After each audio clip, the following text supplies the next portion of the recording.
વિદ્યાર્થી મિત્રો, ધોરણ 9 પાઠ 17 આચાર્ય ચરક. આપણે ત્યાં સંસ્કૃત સાહિત્યની અંદર વિદ્યાર્થી મિત્રો આચાર્ય ચરક એ ખૂબ સારા એવા વિદ્વાન આયુર્વેદાચાર્ય થઈ ગયા, જેણે ઔષધિ વિજ્ઞાન ઉપર ઘણું બધું કામ કરેલું છે. આચાર્ય ચરકે જંગલોમાં ફરી ફરી અને જે પક્ષીઓની ચરક હોય એ ચરકમાંથી જે અનેક પ્રકારની વનસ્પતિઓ છે એને શોધી અને એનાથી પક્ષીઓને શું શું ફાયદો થાય છે, ક્યાં ક્યાં રોગ મટે છે, એના વિશે એને ઘણી બધી સરસ માહિતી એકત્રિત કરી છે, સંશોધન કર્યું છે. તો આચાર્ય ચરકનો ભારતીય સંસ્કૃત સાહિત્ય ઉપર બહુ મોટો ઉપકાર છે, આપણા ઉપર પણ બહુ મોટો ઉપકાર છે. જે દવાઓ આજે એલોપેથીમાં નથી શોધાણી એવી દવાઓ છે એ આજે આચાર્ય ચરક શોધે છે અને શોધેલી છે, જેની અંદર અનેક રોગોને મટાડવાની અને નાશ કરવાની શક્તિ છે. આજે કોરોના જેવી મહામારીની અંદર કોઈ વેક્સિન કે રસી મળતી નથી, ત્યારે આપણે જોઈ રહ્યા છીએ કે આયુર્વેદના ઉપચારો ઘણા બધા કારગર નીવડી રહ્યા છે, જેમ કે સૂંઠ, પછી મામેજવો, પછી પીપરી મૂળ, અજમા,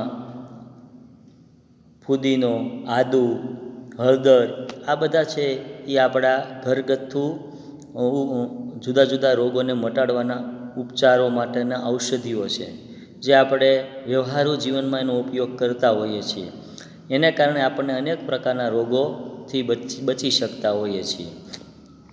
તો આવું આચાર્ય ચરકે લગભગ 2500 વર્ષ પહેલાં આવું સંશોધન છે એ કરેલું, જે ખૂબ સુંદર રીતે એક ગ્રંથની અંદર લખાયેલું છે. એના વિશે આજે માહિતી મેળવવાની છે. તો આચાર્ય ચરક વિશે પરીક્ષામાં એક ટૂંક નોંધ પણ પૂછાઈ શકે, ભાષાંતર પણ આવી શકે અને એમાં સ્વાધ્યાયના પ્રશ્નો પણ એમાંથી પૂછાઈ શકે છે. તો પ્રાચીન ભારતમાં વિવિધ વિદ્યા ક્ષેત્રોમાં અનેરું પ્રદાન કરનારા અનેક આચાર્યો થઈ ગયા. તેનામાં કેટલાક આચાર્યો તેમણે રચેલા જે તે વિદ્યાશાખાના ગ્રંથના રૂપમાં આજે પણ આપણી વચ્ચે ઉપસ્થિત છે. આવા આચાર્યોના એક આચાર્ય ચરક છે. આચાર્ય ચરક આયુર્વેદ શાસ્ત્રના મહાન વિદ્વાન હતા. તેમણે ઔષધ વિજ્ઞાનનો પાયો નાખ્યો હતો. બીજા વિદ્વાનોની જેમ તેમના જીવન વિશે પણ કોઈ ખાસ માહિતી મળતી નથી, પરંતુ તેમણે રચેલા ગ્રંથ આજે પણ આપણી પાસે ઉપલબ્ધ છે.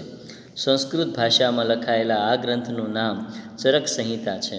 આયુર્વેદ શાસ્ત્રનો અભ્યાસ કરવાની ઈચ્છા રાખનાર પ્રત્યેક વ્યક્તિએ આ ચરક સંહિતા નામનો ગ્રંથ વાંચવો જ પડે છે.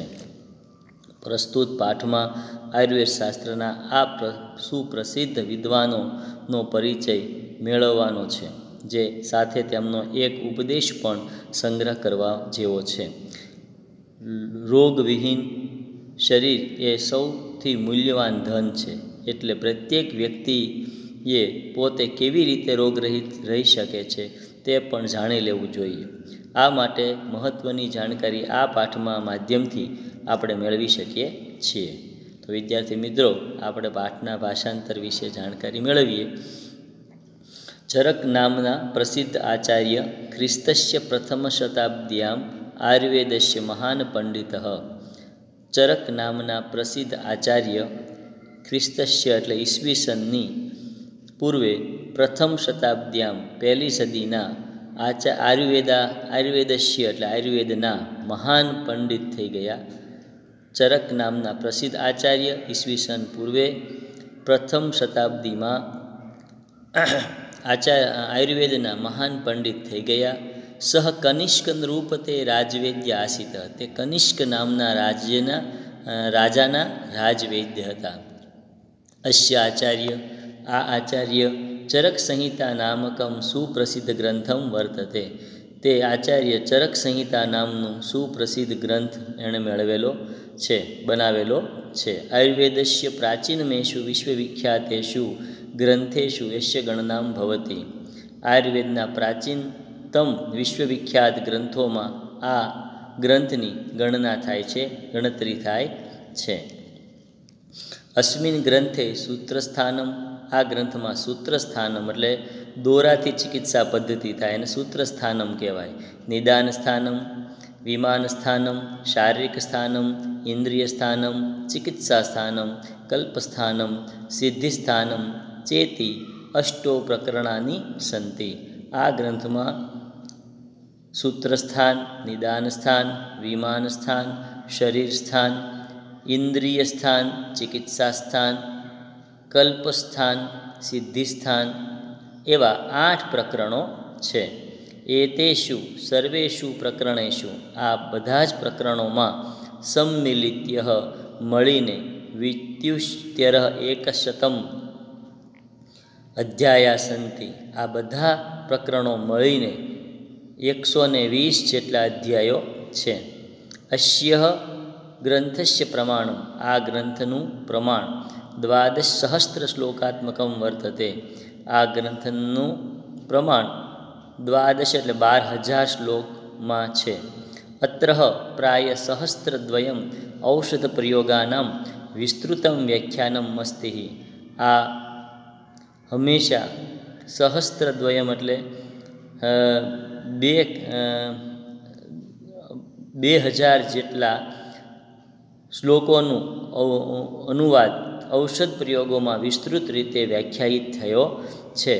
12,000માંથી હજી 2,000 શ્લોકો છે એનું અનુવાદ અને એની દવાઓ છે એનું તો આપણે હજી સમજી શક્યા છીએ. હજી 10,000 શ્લોક એવા છે કે જેની અંદરના જે ઔષધિઓનું જ્ઞાન છે આપણે હજી પણ ચરકનું સમજી શક્યા નથી. અસ્મિન વ્યાખ્યાને આ વ્યાખ્યાનોમાં જ્વર, રક્તપીત, ઉન્માદ, અતિસાર, પ્રમેહાદીનામ, ઉદરમ, શિરો, હૃદયાનીનામ ચ રોગાણામ નિવારકાની વિનાશકાની ચ ઔષધાની ઉલ્લેખિતાની સંતિ.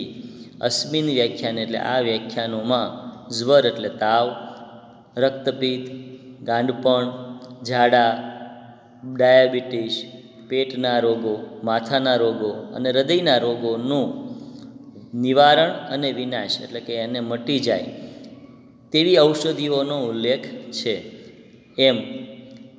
એવં હિ મન્યતે યતઃ ભારતે ઔષધ વિજ્ઞાનસ્ય પ્રવર્તક અયમેવાચાર્ય. આમ ખરેખર માની શકાય કે જે ભારતના ઔષધિ વિજ્ઞાનના પ્રચારક અને પ્રવર્તક તરીકે આ જ આચાર્ય હતા. આટલું ભાષાંતર આપણે ફરીવાર જોઈ લઈએ એક વખત કે ચરક નામના પ્રસિદ્ધ આચાર્ય ઈસવીસનની 1લી શતાબ્દીમાં આયુર્વેદના મહાન પંડિત થઈ ગયા. તે કનિષ્ક રાજાના રાજવૈદ્ય હતા. આ આચાર્ય ચરક સંહિતા નામનો સુપ્રસિદ્ધ ગ્રંથ બનાવેલો છે.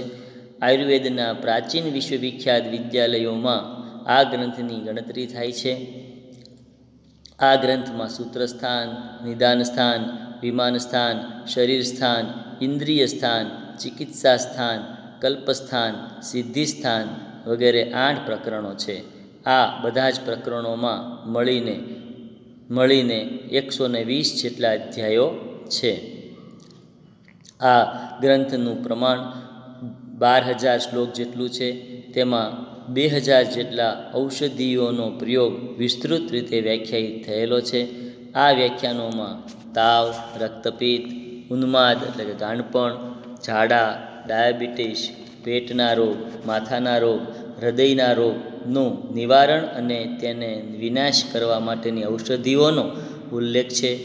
આમ ખરેખર માની શકાય કે ભારતમાં ઔષધ વિજ્ઞાનના પ્રવર્તક આ જ આચાર્ય છે. નિખિલમ અપી. હવે આટલું જે ભાષાંતર છે એ આપણે આવતા પ્રકરણની અંદર જોઈશું. અત્યારે આટલું જે ભાષાંતર કર્યું છે આપણે એ ભાષાંતર તમારે પાકી બુકમાં હોમવર્કમાં લખવાનું છે. કારણ કે આપણે 2 પાઠની અંદર પાઠ ભણી શકીએ, ખોટું તમને વધારે ન લાગે એટલા માટે આટલું આપણે અહીંયા રાખીએ છીએ. ખરેખર તો ઔષધિ વિજ્ઞાનના એવા સુંદર મજાના આ આચાર્ય ચરક કે આપણને ઘણા બધા આયુર્વેદના ઉપચારો આપ્યા છે. નમસ્તે, આવજો.